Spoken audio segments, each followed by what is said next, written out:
بسم اللہ الرحمن الرحیم نحمدہ ونصلی ونسلم علی رسولہ الکریم اما بعد۔ معزز سامعین اکرام، السلام علیکم ورحمۃ اللہ وبرکاتہ۔ باب العلم انواریہ ایجوکیشنل سوسائٹی و جامعہ انواریہ حیدرآباد انڈیا کے زیر اہتمام تفسیر مظہری کا سلسلہ وار درس جاری ہے۔ سورہ نساء کی آیت نمبر 35 سے آج کے ہمارے درس کا آغاز ہے۔ اعوذ باللہ من الشیطان الرجیم، بسم اللہ الرحمن الرحیم۔ وَإِنْ خِفْتُمْ شِقَاقَ بَيْنِهِمَا فَبَعْثُوا حَكَمًا مِّنْ أَهْلِهِ وَحَكَمًا مِّنْ أَهْلِهَا إِنْ يُرِيدَا إِصْلَاحًا يُوَفِّقِ اللَّهُ بَيْنَهُمَا إِنَّ اللَّهَ كَانَ عَلِيمًا خَبِيرًا۔ اور اگر خوف کرو تم ناچاقی کا ان کے درمیان، یعنی نا اتفاقی کا ڈر ہو ان کے درمیان، تو مقرر کرو ایک پنچ مرد کے کنبے سے اور ایک پنچ عورت کے کنبے سے، یعنی ایک حکم مرد کے قبیلے سے اور ایک حکم عورت کے قبیلے سے۔ اگر وہ دونوں ارادہ کرے، یعنی دونوں پنچ فیصلہ کرنے والے یعنی ارادہ کریں گے صلح کرانے کا، دونوں پنچ ارادہ کریں گے صلح کرانے کا، تو موافقت پیدا کر دے گا، یعنی جوڑ پیدا کر دے گا اللہ تبارک و تعالی میاں بیوی کے درمیان۔ بے شک اللہ تعالی سب کچھ جاننے والا اور ہر بات سے خبردار ہے۔ اے حکام، یعنی اے فیصلہ کرنے والوں، پنچوں سے کہا جا رہا ہے کہ اگر تمہیں ڈر ہو، شقاق کا معنی دشمنی اور اختلاف ہے، دشمنی اور اختلاف ہے، کیونکہ دشمنوں میں سے ہر ایک جو ہے دوسرے کے ساتھ وہی سلوک کرتا ہے جو اسے تکلیف دے۔ دشمنوں میں سے ہر ایک جو ہے دوسرے کے ساتھ وہی سلوک کرتا ہے جو اسے تکلیف دے، یا ایسے پہلو کی طرف جھکاؤ رکھتا ہے جس کی طرف اس کا دوسرا ساتھی جھکاؤ نہیں رکھتا۔ ہما سے مراد یہاں پر بینہما ان دونوں کے درمیان، تو یہ جو لفظ ہما ہے اس سے مراد میاں بیوی ہے، یعنی میاں بیوی کے درمیان نا اتفاقی کا ڈر ہو۔ میاں بیوی کا پہلے صراحتاً ذکر نہیں کیا، اور پھر بھی جو ہے ضمیر ذکر کی، یعنی ضمیر عام طور پر جب لائی جاتی ہے جب پہلے اس چیز کا ذکر کیا جا چکا ہے، پھر بعد میں ضمیر لاتے ہیں اور یہ بتایا جاتا ہے کہ یہ ضمیر اپنے پہلے والے اسم کی طرف لوٹ رہی ہے، فلاں فلاں کی طرف لوٹ رہی ہے۔ تو یہاں پر تو میاں بیوی کا تذکرہ ہوا نہیں صراحت کے ساتھ، پھر بھی ضمیر ذکر کی جو ان کی طرف لوٹ رہی ہے۔ تو وجہ کیا ہے؟ کیونکہ اس چیز کا ذکر ہوتا رہا ہے جو اس پر دال ہے، یعنی دلالت کر رہا ہے بھئی یہ کہ ابھی یہاں پر جو تذکرہ چل رہا ہے وہ میاں بیوی کا ہی چل رہا ہے، وہ نشوز ہے۔ کیا ہے نشوز؟ نشوز یعنی بیوی کی نافرمانی، کیونکہ نشوز کا معنی بیوی کا اپنے شوہر کی اطاعت سے انکار کرنا ہے، شوہر کی فرمانبرداری سے انکار کرنا ہے، یا یہ کہا جائے گا کہ عورت کا صراحتاً ذکر ہوا اور شوہر کے لیے پہلے ضمیر کا ذکر ہے، جیسے واللاتی تخافون نشوزہن، تو یہاں شقاق کی نسبت مجازاً ظرف کی طرف ہے، حقیقت میں نہیں ہے، مجازی طور پر ہے، جس طرح اللہ تعالیٰ کے اس فرمان میں مکر اللیل والنہار، تو یہاں پر خوف جو ہے بمعنی ظن ہے، یعنی ڈر جو ہے کہ جن کی نافرمانی کا تمہیں ڈر ہو۔ کیا مطلب؟ یعنی گمان ہو، خیال ہو، یعنی جب میاں بیوی سے ایسی چیزیں ظاہر ہوں کہ جنہیں تم باہمی یعنی آپسی بغض شمار کرو اور ان کا حال حق اور باطل میں مشتبہ ہو جائے، یعنی خلط ملط ہو جائے صحیح اور غلط کے اندر، تو کیا کرو؟ ایک دانا یعنی عقلمند، عادل یعنی انصاف کرنے والے آدمی جو فیصلہ کرنے کی صلاحیت رکھتا ہو اسے شوہر کی طرف بھیجو، اور ایک دوسرا آدمی جو عورت کے خاندان سے تعلق رکھتا ہو اسے عورت کی طرف بھیجو۔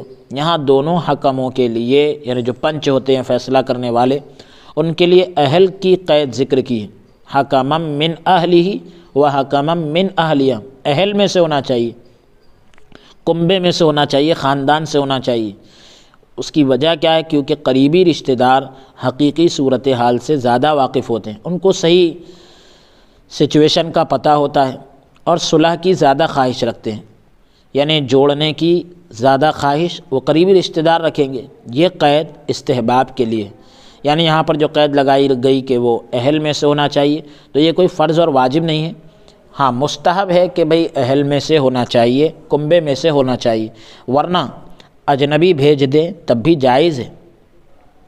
دونوں حکم ان کے احوال کی تفتیش کریں گے، جو پنچ ہوں گے وہ ان کے حالات کی چھان بین کریں گے اور ان میں سے ظالم کو پہچانیں گے، یعنی ظلم کس نے کیا، شوہر کی طرف سے ظلم ہو رہا ہے یا بیوی کی طرف سے ظلم ہو رہا ہے، اس کو وہ پہچانیں گے۔ اگر ظلم شوہر کی طرف سے ہوگا تو دونوں جو ہے شوہر کو بیوی کے ساتھ حسن سلوک کرنے یعنی اچھا برتاؤ کرنے یا طلاق دینے کا کہیں گے، بھئی یا تو اچھا سلوک کر یا پھر اس کو چھوڑ دے بھلائی کے ساتھ۔ اور اگر ناچاقی جو ہے یعنی جو بھی بغض وغیرہ یا ظلم جو ہے عورت کی طرف سے ہوگا تو پھر اسے یعنی عورت کو شوہر کی اطاعت، شوہر کی فرما برداری یا فدیہ دینے کا کہیں گے کہ بھئی اتنا اتنا مال دے کر تو اپنے آپ کو الگ کر۔ امام بغوی رحمۃ اللہ علیہ نے اپنی سند سے امام شافعی اور انہوں نے ابو عبیدہ سے نقل کیا ہے، انہوں نے اس آیت کا مفہوم بیان کرتے ہوئے کہا کہ ایک مرد اور عورت حضرت علی شیر خدا رضی اللہ تعالیٰ عنہ کی خدمت میں آئے، دونوں کے سرپرست بھی ساتھ تھے۔ حضرت علی رضی اللہ تعالیٰ عنہ نے انہیں حکم بھیجنے کا ارشاد فرمایا، یعنی بھئی ایک پنچ بھیجو فیصلے کے لیے، تو انہوں نے اپنے حکم بھیجے۔ حضرت ابن عباس رضی اللہ عنہما سے روایت ہے کہ مجھے اور حضرت معاویہ رضی اللہ تعالیٰ عنہ کو ثالث یعنی تیسرا بنا کر بھیجا، اور ہمیں یہ کہا گیا کہ اگر مناسب سمجھو تو دونوں کی صلح کرا دینا، مناسب سمجھو تو طلاق کا فیصلہ کرا دینا۔ ہمیں حضرت عثمان رضی اللہ تعالیٰ عنہ نے بھیجا تھا۔ تو بہرحال یہ روایت کے اندر حاشیے کے طور پر یہ چیز ذکر کی گئی کہ حضرت علی شیر خدا رضی اللہ تعالیٰ عنہ نے حکم بھیجنے کے لیے فرمایا۔ پھر حضرت علی رضی اللہ تعالیٰ عنہ نے انہیں کہا کہ کیا تم جانتے ہو کہ تمہاری ذمہ داریاں کیا ہے؟ تمہاری ذمہ داری یہ ہے کہ اگر مصالحت یعنی صلح مناسب سمجھو تو مصالحت کرا دینا یعنی صلح کرا دینا، اور اگر طلاق مناسب سمجھو تو تفریق کرا دینا یعنی جدائی کرا دینا، جدائیگی کرا دینا یعنی الگ کر دینا۔ عورت نے یہ کہا کہ میں کتاب اللہ کے فیصلے پر یعنی قرآن شریف کے فیصلے پر راضی ہوں، جو مجھ پر فرض ہے یا میرا حق ہے وہ تسلیم ہے، یعنی میں ماننے کے لیے تیار ہوں۔ شوہر نے کہا جدائی تو قابل قبول نہیں، یعنی میں الگ تو نہیں کر سکتا۔ حضرت علی شیر خدا رضی اللہ عنہ نے فرمایا کہ تو نے جھوٹ بولا، قسم بخدا یعنی خدا کی قسم فیصلہ اس وقت تک نہ ہوگا جب تک تو بھی اسی طرح اقرار نہ کرے جس طرح اس نے اقرار کیا، یعنی عورت نے جس طرح اپنی بات پیش کر دی کہ میں اللہ کے فیصلے پر راضی ہوں، جو مجھ پر فرض ہے میرا حق ہے وہ میں ماننے کے لیے تیار ہوں، تو تم بھی ایسا ہی اقرار کرو، اس کے بعد ہی فیصلہ ہوگا۔ امام مالک رحمۃ اللہ علیہ کا فرمان ہے کہ خاوند کے ثالث کو یعنی میاں بیوی کے درمیان جو تیسرا شوہر کی طرف سے ہوگا تو اس ثالث یعنی تھرڈ پارٹی کو یہ اختیار ہے کہ شوہر کی رضا یعنی خوشنودی کے بغیر بھی عورت کو طلاق دے دے، اور عورت کے ثالث کو یعنی تھرڈ پارٹی کو عورت کی طرف سے جو تیسرا آدمی ہوگا اس کو اختیار ہے کہ عورت کی اجازت کے بغیر خلا کا فیصلہ کر دے۔ امام مالک رحمۃ اللہ علیہ کا قول ہے جب ثالث یعنی جو تیسرا آدمی ہوگا خلا میں ہی بہتری دیکھے، یعنی اس کو یہ لگ جائے کہ یہاں پر عورت کو مال دے کر الگ ہو جانا ہی بہتر ہے، تو مال کی ادائیگی عورت کے ذمہ لازم ہوگی، مال عورت دے گی، کیونکہ حضرت علی شیر خدا رضی اللہ تعالیٰ عنہ نے دونوں ثالثوں کو یعنی دونوں طرف سے جو تھرڈ پارٹی ہوگی، شوہر کی طرف سے بھی اور بیوی کی طرف سے بھی جو تیسرا آدمی ہوگا، تو ان کو جمع اور تفریق کا یعنی ایک رکھنے کا اور الگ رکھنے کا اختیار دیا تھا۔ حضرت علی رضی اللہ تعالیٰ عنہ نے یعنی صلح کا اور طلاق کا دونوں کا اختیار دیا تھا، اور جب شوہر نے جدائی کی نفی کی تھی یعنی یہ کہا تھا کہ بھئی میں الگ تو کوئی صورت میں نہیں ہونے کا، تو آپ نے اس کی تکذیب کی تھی۔ حضرت علی رضی اللہ تعالیٰ عنہ نے کہا کہ نہیں، فیصلہ تو قرآن کریم کے حکم کے مطابق ہوگا، اب تمہاری مرضی نہیں چلے گی، کیونکہ اب یہاں پر حکم کا معاملہ چلے گا، قرآن نے کہہ دیا فَبْعَثُوا حَكَمًا مِّنْ أَهْلِهِ۔ اب یہ تو امام مالک رحمۃ اللہ علیہ کا قول تھا، اور انہوں نے حضرت علی شیر خدا رضی اللہ عنہ کے قول سے اپنے مسلک کی تائید کی۔ اب جمہور کا قول سن لیجئے، جمہور علماء کے نزدیک دونوں ثالثوں کو یعنی تھرڈ پارٹی جو ہوگی تیسری، دونوں کی طرف سے یعنی جو پنچ ہوں گے ان کو یہ حق نہیں، ہاں یعنی ان کو پورا اختیار نہیں ہوگا، ہاں اگر دونوں میاں بیوی نے ثالثوں کو اختیار دیا ہو تو بہتر، یعنی تب تو ٹھیک ہے، میاں بیوی نے اگر اپنے یعنی حکم کو اختیار پورا دے دیا ہو تب تو بہتر ہے، ورنہ وہ جو ہے حتی المقدور یعنی جہاں تک ہو سکے امر بالمعروف یعنی بھلائی کا حکم کر کے اور نہی عن المنکر یعنی برائی سے روک کر اصلاح کی کوشش کریں، نہی عن المنکر کے ذریعے اصلاح کی کوشش کریں۔ بصورت دیگر یعنی دوسری صورت میں حاکم کے سامنے ظالم کے بارے میں رائے دے دے، بھئی یہ ظلم انہوں نے کیا ہے، اب ان کے بارے میں ہماری یہ رائے ہے۔ پھر حاکم جو ہے ظالم کو مجبور کرے شوہر کو حسن معاشرہ کے ساتھ یعنی اچھے طور پر طرز زندگی کے ساتھ بیوی اپنے پاس رکھنے یا احسان کے ساتھ طلاق دینے کا حکم دے، اور بیوی کو نافرمانی چھوڑنے اور فدیہ دینے کا حکم دے، تو یہ حاکم کی ذمہ داری ہوگی۔ یعنی پنچ جو ہے اپنا معاملہ حاکم کے پاس لے جا کر سب بتا دیں گے، پوری کیفیت اور صورتحال بتا دیں گے۔ حضرت علی شیر خدا رضی اللہ تعالیٰ عنہ کا مرد کو یہ فرمانا یعنی شوہر سے یہ کہنا کہ حتیٰ تقرّ، یعنی مطلب یہ کہ یہاں تک کہ تو بھی اقرار کر لے، تو جدائی کے لیے اس کا راضی ہونا بھی شرط ہے، الگ ہونے کے لیے اس کا راضی ہونا بھی شرط ہے۔ جب تک وہ ثالث کو یعنی تیسرے کو طلاق کا وکیل نہ بنائے اور اپنا معاملہ اس کے سپرد نہ کرے، اس کے حوالے نہ کرے، اس کی طلاق نافذ نہ ہوگی یعنی طلاق واقع نہ ہوگی۔ پھر اس کے بعد آیت کے اندر ایک لفظ آیا ہے کہ یوفق اللہ بینہما، الف جو ہے تثنیہ کی ضمیر ثالثوں کے لیے، اور ہما جو ہے ضمیر ہما ضمیر بینہما کے اندر پھر ہما ضمیر آئی میاں بیوی کے لیے، یعنی اگر دونوں ثالث یعنی تھرڈ پارٹی جو ہے ناراض میاں بیوی کے درمیان، یعنی ایسے میاں بیوی جو ناراض ہو تو ایسے میاں بیوی کے درمیان اصلاح احوال کا ارادہ کرے، حالتوں کی اصلاح کا ارادہ کرے، درستگی کا ارادہ کرے، اور نیت بھی ان کی صحیح ہو تو اللہ تعالیٰ ان کی کوشش سے میاں بیوی کے درمیان موافقت اور محبت پیدا کر دے گا۔ یہ بھی جائز ہے کہ اصلاح جو ہے موافقت اور جدائی سے عام ہو۔ اصلاح کا جو لفظ ہے موافقت اور جدائی سے، یعنی اس میں عموم ہے، کوئی تخصیص وغیرہ نہیں ہے، یعنی اگر دونوں نے جو امر مناسب تھا، جو معاملہ مناسب تھا اس کی کوشش کی، چاہے وہ نکاح کو باقی رکھنا تھا یا طلاق واقع کرنا، جو بھی مناسب تھا اللہ تعالیٰ اسی مناسب ترین کو آسان فرما دے گا۔ یا دونوں ضمیریں جو ہے ثالثوں کے لیے بینہما، یعنی جو تیسرا آدمی وہاں پر ہوگا چاہے شوہر کی طرف سے ہو یا بیوی کی طرف سے، تو یہ جو دو ثالث ہوں گے تو دونوں کے درمیان اللہ موافقت پیدا کر دے گا۔ یعنی اگر دونوں نے اصلاح اور مظلوم کی مدد کا ارادہ کیا اور ان میں سے کسی کا بھی اپنے رشتہ دار کی غلط مدد کرنے کا ارادہ نہ تھا تو اللہ تعالیٰ ان دونوں میں موافقت پیدا فرما دے گا، یعنی دونوں کو صحیح راستے پر لے جائے گا۔ وہ دونوں ایک فیصلے پر متفق ہو جائیں گے، جمع ہو جائیں گے، یہاں تک کہ مراد مکمل یعنی پوری ہو جائے گی۔ یا دونوں ضمیریں جو ہے میاں بیوی کے لیے ہے، یعنی اگر دونوں میاں بیوی باہم یعنی آپس میں اصلاح کا ارادہ کریں اور جو مناسب ہو اس کا مطالبہ کریں، اللہ تعالیٰ ان کے درمیان الفت ڈال دے گا، یا جو مناسب ہوگا اس کی توفیق دے گا۔ اس آیت میں اس بات پر تنبیہ ہے، آگاہ کیا جا رہا ہے کہ جس نے اپنی نیت کو عمل میں درست رکھا اللہ تعالیٰ عمل کا انجام خیر کرے گا، بہتر کرے گا۔ اب ان اللہ کان علیما خبیرہ، اللہ تعالیٰ دلوں میں پوشیدہ اسرار اور امور یعنی راز اور معاملات کے نتائج یعنی اس کے نتیجے سے، رزلٹ سے آگاہ ہے، باخبر ہے۔ اور میاں بیوی میں سے جو ظالم ہیں، ظلم کرنے والے ہیں، اللہ تعالیٰ اسے اس کا بدلہ دے گا۔ اگلی آیت کا نمبر ہے 36، وَاعْبُدُوا اللَّهَ وَلَا تُشْرِكُوا بِهِ شَيْئًا وَبِالْوَالِدَيْنِ إِحْسَانًا وَبِذِي الْقُرْبَى وَالْيَتَامَى وَالْمَسَاكِينِ وَالْجَارِ ذِي الْقُرْبَى وَالْجَارِ الْجُنُبِ وَالصَّاحِبِ بِالْجَنبِ وَابْنِ السَّبِيلِ وَمَا مَلَكَتْ أَيْمَانُكُمْ إِنَّ اللَّهَ لَا يُحِبُّ مَن كَانَ مُخْتَالًا فَخُورًا۔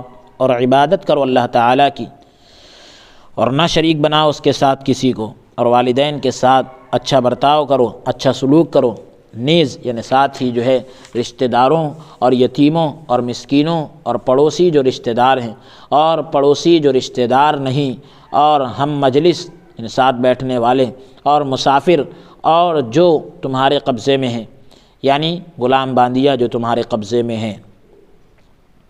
تو اب یہاں پر بریکٹ کے اندر ایک اور لفظ کا اضافہ کیا گیا کہ ان سب سے حسن سلوک کرو، اچھا سلوک کرو، یعنی ماں باپ کے ساتھ تو کرنا ہی ہے، اور یہ جو لوگ ذکر کیے گئے ان کے ساتھ بھی حسن سلوک کرنا ہے۔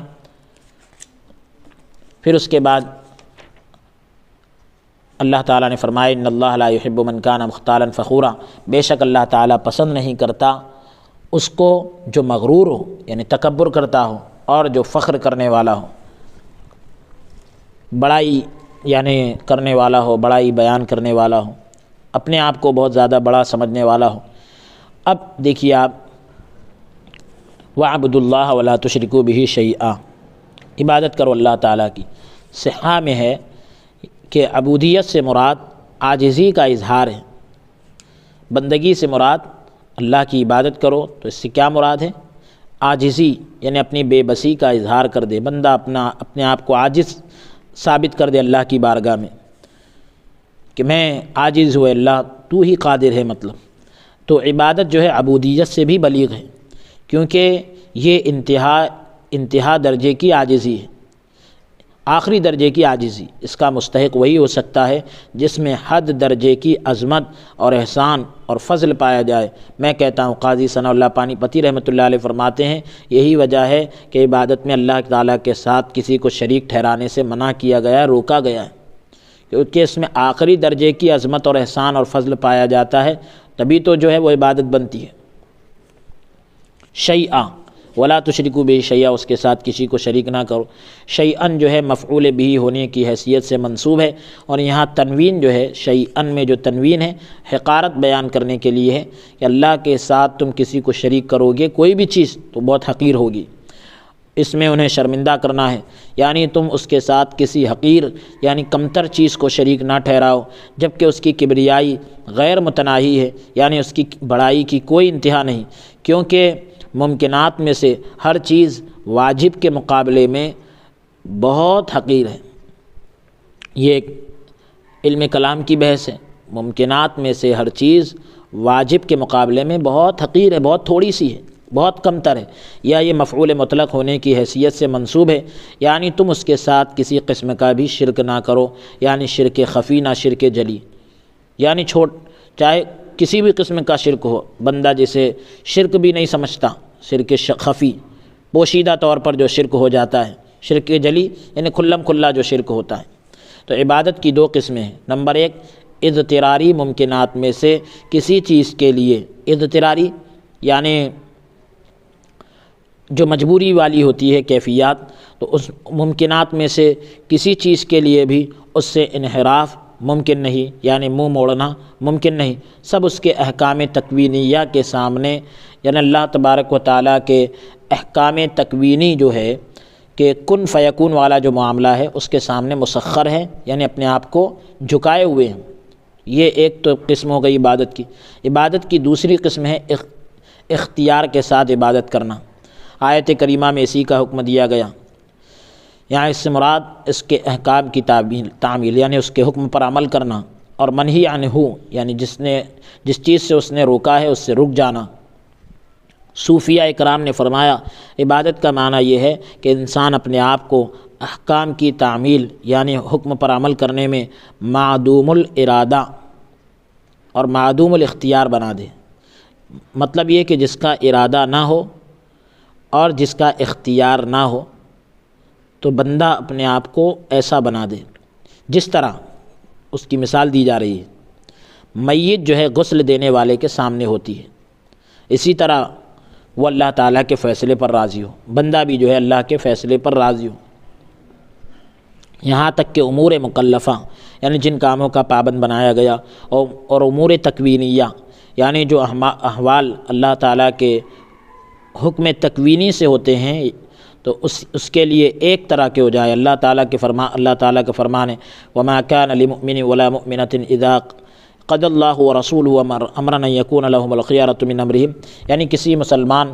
مرد اور عورت کے لیے جائز نہیں کہ جب اللہ اور اس کے رسول صلی اللہ علیہ وسلم کسی معاملے میں کوئی فیصلہ کر دے تو ان کے لیے اس میں کوئی اختیار ہو، یعنی اختیار کا معاملہ نہیں ہوتا، یعنی اب جب اللہ اور اس کے رسول صلی اللہ علیہ وسلم فیصلہ کر دے تب ہمیں گردن جھکا دینی چاہیے، ہمیں اس پر عمل کرنا چاہیے۔ حضرت معاذ بن جبل رضی اللہ عنہ سے ایک روایت مروی ہے، بیان کی گئی کہ میں رسول اللہ صلی اللہ علیہ وآلہ وسلم کے پیچھے سوار تھا، آپ نے فرمایا اے معاذ کیا تم جانتے ہو کہ اللہ تعالیٰ کا بندوں پر کیا حق ہے؟ میں نے کہا کہ اللہ اور اس کے رسول صلی اللہ علیہ وسلم بہتر جانتے ہیں۔ آپ نے خود ہی فرمایا کہ اللہ تعالیٰ کا بندوں پر حق یہ ہے کہ وہ اس کی عبادت کرے، کسی چیز کو اس کے ساتھ شریک نہ ٹھہرائے۔ اے معاذ، یعنی حضور علیہ السلام نے فرمایا کہ اے معاذ رضی اللہ عنہ کیا تو جانتا ہے کہ جب وہ یہ کر لیں تو بندوں کا اللہ تعالیٰ پر کیا حق ہے؟ یعنی اب اللہ پر کیا حق ہے؟ بندوں کا حق تو بتلا دیا گیا، اب اللہ تبارک و تعالیٰ پر کیا حق ہے؟ تو میں نے کہا کہ اللہ اور اس کے رسول، پیارے رسول صلی اللہ علیہ وسلم بہتر جانتے ہیں۔ فرمایا، حضور علیہ السلام نے فرمایا بندوں کا اللہ تبارک و تعالیٰ پر یہ حق ہے کہ وہ انہیں عذاب نہ دے۔ میں نے کہا کہ یا رسول اللہ صلی اللہ علیہ وسلم کیا میں لوگوں کو خوشخبری نہ دے دوں؟ فرمایا کہ انہیں اعمال کرنے دو۔ یہ روایت معالم التنزیل جلد نمبر 2 صفحہ نمبر 61 اور 62 سے لی گئی۔ یعنی اگر یہ روایت تم سنا دو گے تو پھر لوگ اعمال کرنے سے رک جائیں گے، یہ خوشخبری سے کی وجہ سے لوگ عمل کرنے سے پیچھے ہٹیں گے، اسی پر یعنی بھروسہ کر کے بیٹھ جائیں گے۔ اسے امام بغوی نے روایت کیا، صحیحین میں بھی اسی طرح ہے۔ میں کہتا ہوں یعنی قاضی ثناء اللہ پانی پتی رحمۃ اللہ علیہ فرماتے ہیں کہ صوفیہ کے نزدیک لا يعذبہم کا معنی یہ ہے کہ انہیں ہجر اور فراق کا عذاب نہ دے، یعنی جدائیگی اور الگ کرنے کا جو معاملہ ہے، ہجر اور فراق، یہ صوفیہ اکرام اس کو اچھی طرح سے سمجھتے ہیں، اہل اللہ بھی سمجھتے ہیں کہ یہ جو ہے معاملہ قربت سے ہٹ کر جو ہوتا ہے تو یہ ان کے لیے ایک غم اور افسوس کا سبب ہوتا ہے۔ صوفیہ اکرام ہمیشہ جو ہے اللہ کے قرب میں رہنے کو پسند کرتے ہیں، اور اہل اللہ جو ہوتے ہیں وہ اللہ کے قرب میں رہنے کو پسند کرتے ہیں، اور وہاں پر وصل کی کیفیت ہوتی ہے۔ اسی لیے جب اہل اللہ کا انتقال ہوتا ہے تو ایک جملہ ہم کہتے ہیں کہ ان کا وصال ہو چکا ہے، یعنی وہ اللہ سے جا ملے۔ تو وصال کی ضد ہے ہجر اور فراق، وہ لوگ تو ہمیشہ وصل کی کیفیت میں رہنے کو پسند کرتے ہیں۔ اب آگے کہا گیا کہ والدین کے ساتھ حسن سلوک کرو۔ حضرت معاذ رضی اللہ تعالیٰ عنہ سے ایک روایت نقل کی گئی کہ حضور صلی اللہ علیہ وآلہ وسلم نے مجھے 10 چیزوں کا تاکیدی حکم دیا۔ فرمایا اللہ تعالیٰ کے ساتھ شرک نہ کرو، اگرچہ تمہیں قتل کر دیا جائے اور جلا دیا جائے، اور اپنے والدین کی نافرمانی نہ کرو، اگرچہ وہ تمہیں حکم دے کہ تو اپنے گھر اور مال کو چھوڑ دے۔ اسے امام احمد رحمۃ اللہ علیہ نے روایت کیا، مسند احمد جلد نمبر 5 صفحہ نمبر 238۔ تو اس میں سب حضرات جانتے ہیں کہ بھئی گناہ کے کام میں اطاعت نہیں ہے، ہاں نیکی کے کام میں اطاعت کی جاتی ہے، یعنی جب تک کہ وہ گناہ کا حکم نہ دے تب تک کہ ان کی اطاعت کی جائے گی، اگر گناہ کا حکم دے تو پھر ان کی اطاعت نہیں کی جائے گی، ان کی بات کو نہیں مانا جائے گا۔ قربہ جو ہے قرابت کے معنی میں مصدر ہے، یعنی قریبی رشتہ دار پر احسان کرو۔ سلمان بن عامر سے روایت ہے کہ رسول اللہ صلی اللہ علیہ وسلم نے فرمایا مسکین پر صدقہ صرف صدقہ ہے، اور رشتہ دار پر صدقہ جو ہے صدقہ بھی ہے اور صلہ رحمی بھی ہے۔ مسکین پر صدقہ صرف صدقہ ہے، اور رشتہ دار کو اگر صدقہ دیا جائے تو 2 چیزیں ہیں اس میں، صدقہ بھی ہے اور صلہ رحمی بھی ہے۔ اسے امام احمد اور نسائی اور ابن حبان اور حاکم اور ترمذی نے روایت کیا۔ امام ترمذی نے اسے حسن قرار دیا، ساتھ ہی جو ہے ابن ماجہ اور ابن خزیمہ نے نقل کیا، اور ابن خزیمہ نے اسے صحیح قرار دیا۔ اس کے الفاظ یہ ہیں کہ قریبی پر 2 صدقے ہیں، قریبی رشتہ دار پر 2 صدقے ہیں۔ کیا مطلب کہ ایک صدقہ اور دوسرا صلہ رحمی۔ اس آیت سے یہ بات ظاہر ہوتی ہے کہ والدین اور قریبی رشتہ داروں پر خرچ کرنا واجب ہے، لیکن شرط یہ ہے کہ وہ غنی ہو، بے نیاز ہو، کیونکہ اللہ تبارک و تعالیٰ کا فرمان ہے کہ یسألونک ماذا ینفقون قل العفو، تو عفو سے مراد جو ضرورت سے زائد ہو۔ حضور صلی اللہ علیہ وآلہ وسلم نے ارشاد فرمایا بہترین صدقہ وہ ہے جو اپنے پیچھے غنا چھوڑ جائے، یعنی آدمی کو بے نیاز رکھے۔ ایسا نہیں ہے کہ صدقہ دے کر وہ خود صدقہ مانگنے والا بن جائے۔ صدقے کا آغاز ان سے کرو، شروعات ان سے کرو جو تیرے زیر کفالت ہے، تیری پرورش میں ہے۔ اس امام بخاری رحمۃ اللہ علیہ نے حضرت ابو ہریرہ اور حضرت ابو حکیم سے نقل کیا، امام مسلم نے حضرت حکیم سے نقل کیا کہ والدین کے علاوہ دوسرے رشتہ داروں کے نفقے کے لیے یعنی خرچ کے لیے یہ ضروری ہے کہ وہ خود کمانے سے معذور ہوں، جیسے وہ ابھی چھوٹے ہوں، اپاہج ہو یا وہ عورت ہو۔ لیکن والدین میں یہ شرط نہیں، یعنی والدین معذور نہ بھی ہو تب بھی ان پر خرچ کرنا ہے، اپاہج نہ بھی ہو تب بھی ان پر خرچ کرنا ہے۔ دوسرے رشتہ داروں کے لیے اگر خرچ کرنا ہے تو یہ شرط لگا دی گئی کہ بھئی وہ کمانے سے اگر معذور ہو، چھوٹے ہو، اپاہج ہو تو ان کے لیے خرچ کیا جائے، لیکن والدین میں یہ شرط نہیں۔ وجوب کی وجہ یہ ہے، واجب ہونے کی وجہ یہ ہے کہ یہ احسان نہیں کہ وہ خود غنی ہو اور اس کا رشتہ دار بھوکا مر جائے، یہ کوئی احسان نہیں، یہ کوئی نیکی نہیں۔ آدمی خود بے نیاز ہو اور اس کا رشتہ دار بھوکا مر جائے تو یہ تو بہت نامناسب بات ہے۔ ان کے بارے میں احسان واجب تو یہ ہے کہ تو اپنی زکوٰۃ انہیں دے، بھئی ایک واجب احسان، تو اس کا مطلب یہ ہے کہ اپنی زکوٰۃ انہیں دے، اور احسان مستحب یہ ہے، یعنی رشتہ داروں کے بارے میں کہا جا رہا ہے، اور مستحب احسان یہ ہے کہ اس سے زائد جو ہو سکے وہ انہیں دے۔ حضرت سہل بن سعد سے روایت ہے کہ رسول اللہ صلی اللہ علیہ وآلہ وسلم سے رسول اللہ صلی اللہ علیہ وسلم نے فرمایا میں اور یتیم کی کفالت کرنے والا جنت میں اس طرح ہوں گے۔ آیت میں ایک لفظ آیا نا، یتیموں اور مسکینوں اور پڑوسیوں کو خرچ کرنے کے تعلق سے، ان پر خرچ کرنے کے تعلق سے، تو ان پر خرچ کرنا ایک واجب ہے۔ تو کیا مطلب یہ کہ اپنی تو زکوٰۃ ان کو دے، اور ایک احسان، ایک نیکی مستحب ہے یہ کہ بھئی جو زائد ہو، اس سے جو زائد ہو، جو ہو سکے ان کو دے، یعنی زکوٰۃ سے ہٹ کر بھی ان کو دینا چاہیے۔ اور حضور نے فرمایا کہ میں اور یتیم کی کفالت کرنے والا یعنی اس کا خرچ برداشت کرنے والا جنت میں اس طرح ہوں گے، اور اپنی شہادت کی انگلی اور درمیانی انگلی سے اشارہ کیا ہے، یعنی دونوں کو ملا کر اشارہ کیا اور تھوڑا سا درمیان میں فاصلہ رکھا، گیپ رکھا دونوں انگلیوں کے بیچ میں، کلمے کی انگلی اور بیچ کی انگلی۔ اور یہ روایت صحیح بخاری کتاب الطلاق جلد نمبر 2 صفحہ نمبر 799 پر موجود ہے۔ اسے امام بخاری رحمۃ اللہ علیہ نے روایت کیا۔ حضرت ابو امامہ رضی اللہ تعالیٰ عنہ نبی کریم صلی اللہ علیہ وآلہ وسلم سے روایت کرتے ہیں کہ جس نے یتیم کے سر پر ہاتھ رکھا، جس نے یتیم کے سر پر ہاتھ پھیرا اور وہ یہ عمل محض یعنی صرف اور صرف اللہ تعالیٰ کی رضا یعنی خوشنودی کے لیے کرتا ہے، تو اس کا ہاتھ جتنے بالوں کے اوپر سے گزرتا ہے اس کے بدلے میں 10 نیکیاں ہیں۔ جس نے اپنے یتیم یا وہ یتیم جو اس کی زیر کفالت ہے اس پر احسان کیا، میں اور وہ جنت میں یوں ہوں گے، یعنی اس طرح ہوں گے۔ آپ نے اپنی انگلیوں میں تھوڑا فاصلہ رکھا، اور اسے امام بغوی نے روایت کیا۔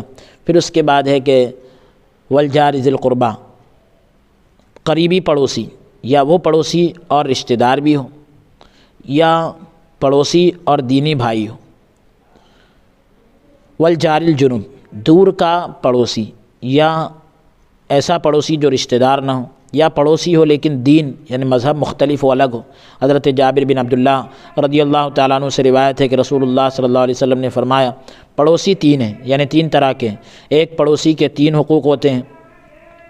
نمبر 1 پڑوسی ہونے کا حق، رشتہ داری کا حق، اسلام کا حق، اور دوسرے پڑوسی کے 2 حق ہوتے ہیں، پڑوسی ہونے کا حق، اسلام کا حق، تیسرے پڑوسی کا 1 حق ہوتا ہے کہ یعنی صرف پڑوسی ہونے کا حق، اور وہ اہل کتاب میں سے مشرک ہیں، شرک کرنے والے، تو پڑوسی ہونے کا تو کم سے کم ان کو حق ملے گا۔ ہاں اسلام کا حق نہیں ملے گا، رشتہ داری کا حق نہیں ملے گا، لیکن پڑوسی کا تو حق ملے گا۔ اسے حسن بن سفیان اور بزار نے اپنی مسندوں میں، اور ابو شیخ نے کتاب الثواب میں، ابو نعیم نے حلیہ میں ذکر کیا، ابن عدی نے کامل میں حضرت عبداللہ بن عمر رضی اللہ عنہما سے اسی کے مانند جو ہے ذکر کیا۔ دونوں حدیثیں ضعیف ہیں۔ حضرت عائشہ رضی اللہ عنہا سے روایت ہے کہ عرض کی یا رسول اللہ صلی اللہ علیہ وآلہ وسلم میرے دو پڑوسی ہیں، میں کسے ہدیہ بھیجوں؟ فرمایا جس کا دروازہ تیرے گھر کے قریب ہے۔ اسے امام بخاری رحمۃ اللہ علیہ نے روایت کیا۔ حضرت ابو ذر رضی اللہ تعالیٰ عنہ سے مروی ہے، یعنی روایت ہے کہ نبی کریم صلی اللہ علیہ وآلہ وسلم نے ارشاد فرمایا کہ جب تو شوربے والا سالن پکائے تو پانی زیادہ ڈال اور اپنے پڑوسی کا خیال رکھ۔ اسے امام مسلم نے روایت کیا۔ حضرت عبداللہ بن عمر رضی اللہ عنہما سے روایت ہے کہ رسول اللہ صلی اللہ علیہ وآلہ وسلم نے فرمایا کہ حضرت جبرائیل علیہ السلام مجھے پڑوسی کے بارے میں لگاتار تاکیدی حکم دیتے رہے، یہاں تک کہ میں یہ گمان کرنے لگا کہ وہ اسے وارث قرار دیں گے۔ اسے امام بخاری رحمۃ اللہ علیہ نے روایت کیا۔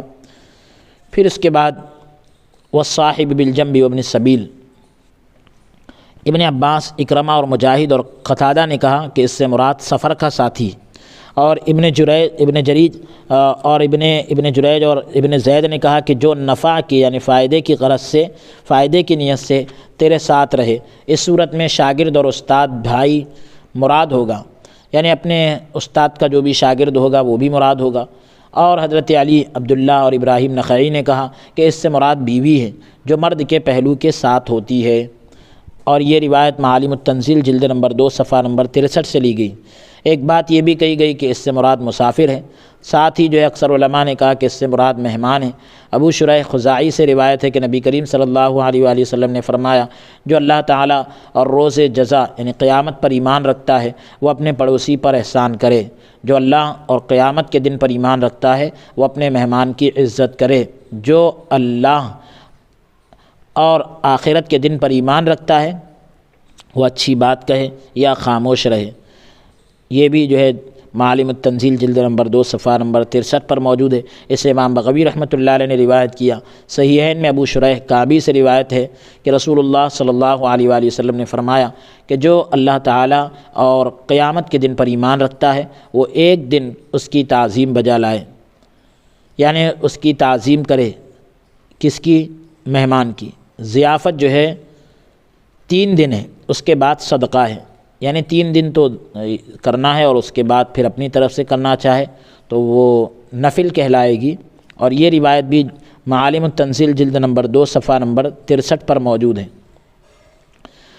مہمان کو یہ زیبا نہیں، یعنی یہ مناسب نہیں کہ اتنے دن اس کے پاس ٹھہرے کہ اسے مشقت میں ڈال دے، تکلیف میں ڈال دے میزبان کو۔ یعنی حضرت ابو ہریرہ رضی اللہ تعالیٰ عنہ سے روایت ہے کہ رسول اللہ صلی اللہ علیہ وسلم نے فرمایا جو اللہ تعالیٰ اور آخرت کے دن پر ایمان رکھتا ہے وہ اپنے مہمان کی عزت کرے، اور جو اللہ تعالیٰ اور قیامت کے دن پر ایمان رکھتا ہے وہ اپنے پڑوسی کو اذیت یعنی تکلیف نہ دے، اور جو بندہ اللہ تعالیٰ پر اور یوم آخرت پر ایمان رکھتا ہے وہ اچھی بات کہے یا خاموش رہے۔ متفق علیہ۔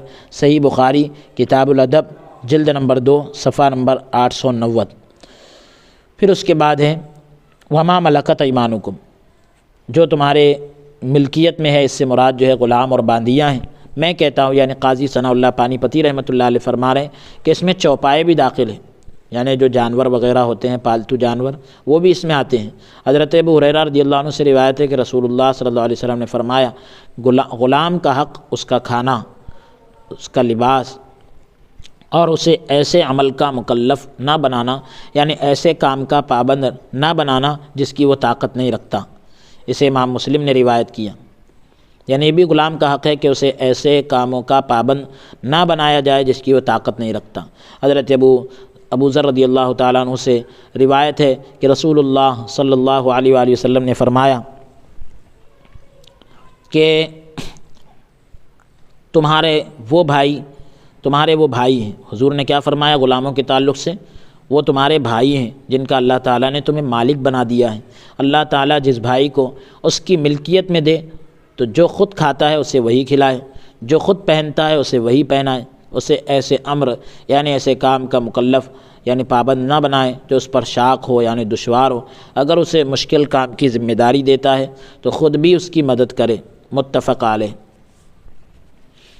صحیح بخاری جلد نمبر 1 صفحہ نمبر 9 پر یہ روایت موجود ہے۔ حضرت ابو ہریرہ رضی اللہ تعالیٰ عنہ سے روایت ہے کہ رسول اللہ صلی اللہ علیہ وآلہ وسلم نے فرمایا جو تمہارے لیے کوئی تمہارا خادم کھانا بنائے جبکہ اس نے گرمی اور دھواں برداشت کیا ہو، اور اسے حضور نے فرمایا کہ جو تمہارے لیے تمہارا خادم کھانا بنائے، جب حالانکہ اس نے جو ہے گرمی اور دھواں برداشت کیا ہو، تو پھر اس کو جو ہے ساتھ بٹھائے اور کھانا کھائے۔ اگر کھانا بہت ہی قلیل ہو یعنی کم ہو تو اسے 1 لقمہ یا 2 لقمے ضرور کھانا دے۔ اسے امام مسلم نے روایت کیا۔ حضرت ابو مسعود انصاری رضی اللہ تعالیٰ عنہ سے روایت ہے کہ میں اپنے غلام کو مار رہا تھا، میں نے اپنے پیچھے سے آواز سنی، میں نے خیال کیا یعنی میں نے یہ سمجھا کہ وہ عبداللہ بن مسعود ہیں۔ جو یہ تھی وہ آواز کیا تھی کہ اللہ تعالیٰ تیرے اوپر زیادہ قدرت رکھتا ہے بنسبت یعنی بمقابلے اس طاقت کے جو تو اس غلام پر رکھتا ہے۔ یعنی غلام کو مار رہے تھے تو پیچھے سے کیا آواز آئی؟ اللہ تعالیٰ تیرے اوپر زیادہ قدرت رکھتا ہے اس غلام کے مقابلے میں، جو تو اس غلام پر جو طاقت رکھتا ہے اس سے زیادہ طاقت تو اللہ تجھ پر رکھتا ہے۔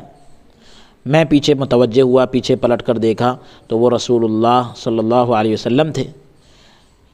یعنی ابو مسعود انصاری رضی اللہ تعالیٰ عنہ غلام کو مار رہے تھے، انہوں نے آواز سنی تو یہ لگا کہ عبداللہ ابن مسعود رضی اللہ عنہ، لیکن پیچھے پلٹ کر دیکھا تو حضور ارشاد فرما رہے تھے کہ یعنی جتنی طاقت تو اس غلام پر رکھتا ہے اس سے زیادہ طاقت اللہ رب العالمین تجھ پر رکھتا ہے۔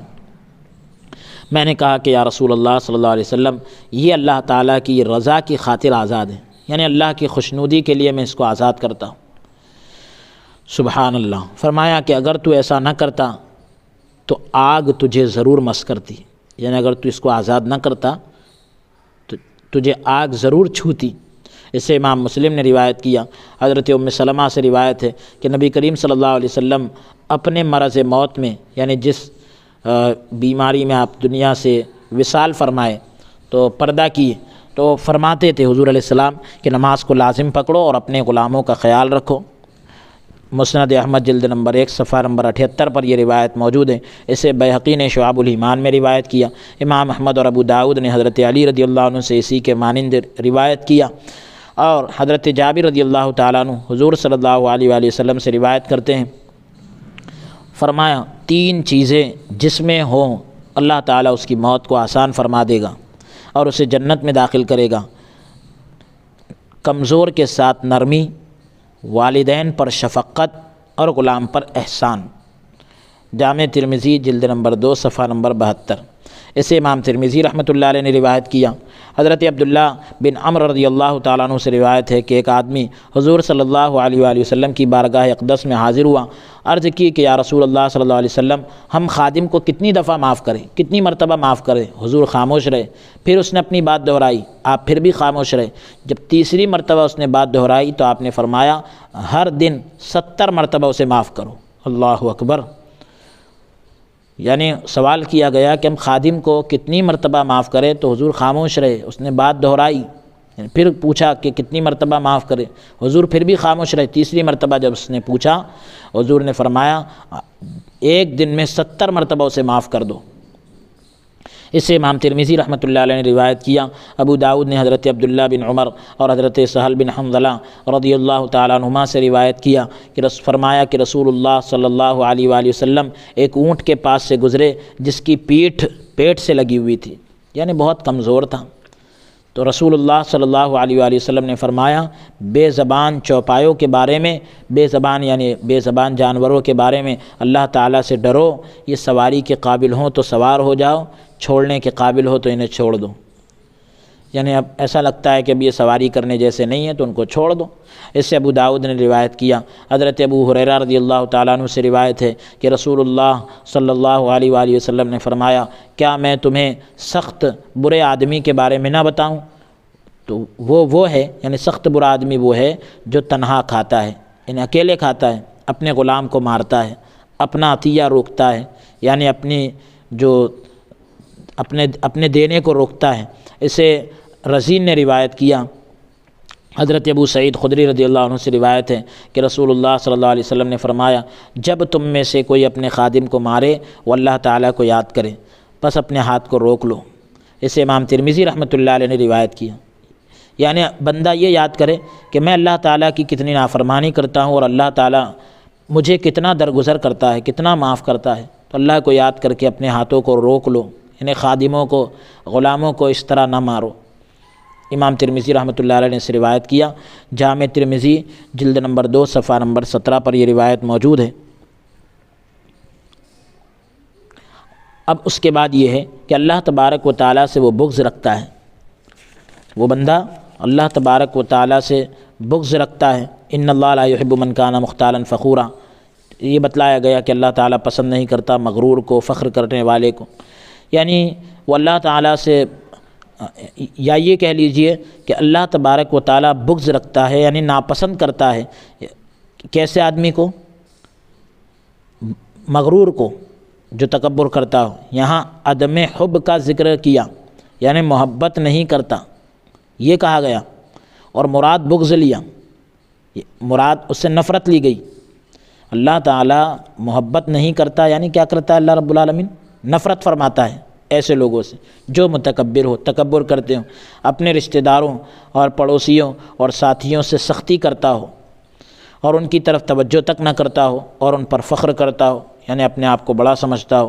حضرت ابو ہریرہ رضی اللہ تعالیٰ عنہ سے روایت ہے کہ رسول اللہ صلی اللہ علیہ وسلم نے فرمایا، ایک آدمی 2 چادریں زیب تن کیے تکبر کرتا جا رہا تھا، یعنی 2 چادریں پہنے ہوئے تکبر کرتے ہوئے ایک آدمی جا رہا تھا، جبکہ وہ اپنے آپ پر فخر کر رہا تھا، اللہ تعالیٰ نے اسے زمین میں دھسا دیا۔ اللہ اکبر، اللہ تعالیٰ نے اس کو زمین میں یعنی گاڑ دیا، اللہ تعالیٰ نے اس کو زمین میں دھسا دیا، زمین نے اپنے اندر اس کو لے لیا۔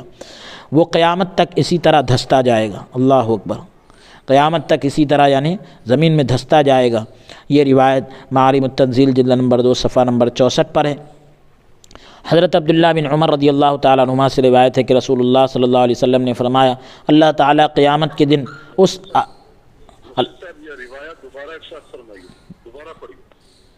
جی حضرت ابو ہریرہ رضی اللہ تعالیٰ عنہ سے روایت ہے کہ رسول اللہ صلی اللہ علیہ وسلم نے فرمایا، ایک آدمی 2 چادریں زیب تن کیے، یعنی 2 چادریں پہنے ہوئے اوڑھے ہوئے تکبر کرتا جا رہا تھا، جبکہ وہ اپنے آپ پر فخر کر رہا تھا، تو حضور علیہ السلام نے کیا فرمایا؟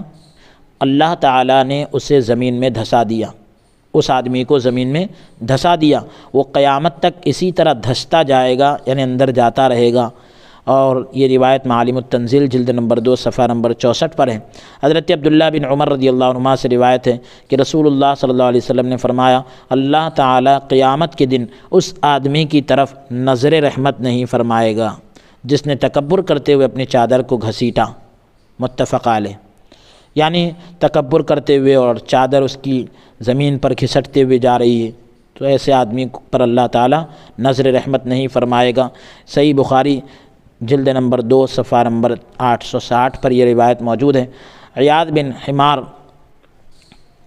اشجعی سے روایت ہے کہ رسول اللہ حمار سے اشجعی سے یہ روایت ہے کہ رسول اللہ صلی اللہ علیہ وسلم نے فرمایا کہ اللہ تعالیٰ نے میری طرف وحی کی ہے کہ تم تواضع کرو، یعنی عاجزی اور انکساری کرو، یہاں تک کہ کوئی آدمی کسی دوسرے آدمی پر فخر نہ کرے، اور فرمایا کوئی جو ہے دوسرے پر زیادتی نہ کرے۔ اسے امام مسلم نے روایت کیا۔ حضرت جابر بن عبداللہ سے روایت ہے کہ رسول اللہ صلی اللہ علیہ وسلم نے فرمایا، اے مسلمانوں کی جماعت، اے مسلمانوں کے گروہ، اللہ سے ڈرو، کیونکہ جنت کی خوشبو 1000 سال کی مسافت سے یعنی دوری سے محسوس کی جا سکے گی، یعنی جنت کی خوشبو 1000 سال کی دوری سے اس کا پتہ چلے گا، لیکن والدین کی نافرمانی کرنے والا، قطع رحمی کرنے والا یعنی رشتہ داری توڑنے والا، بوڑھا بدکار یعنی بوڑھا زانی زنا کرنے والا، تکبر کرتے ہوئے اپنی چادر گھسیٹنے والا، تکبر کرتے ہوئے اپنی چادر یعنی زمین پر اس طریقے سے لڑتی ہوئی اور گھسٹتی ہوئی جا رہی ہوگی، تو ایسا آدمی اس کی خوشبو بھی نہ پائے گا۔ جنت کی خوشبو حالانکہ 1000 سال کی دوری سے آئے گی، لیکن والدین کی نافرمانی کرنے والے اور رشتہ داری توڑنے والے، بوڑھے زانی، تکبر کرنے والے جنت کی خوشبو بھی نہ پائیں گے۔ بے شک بڑائی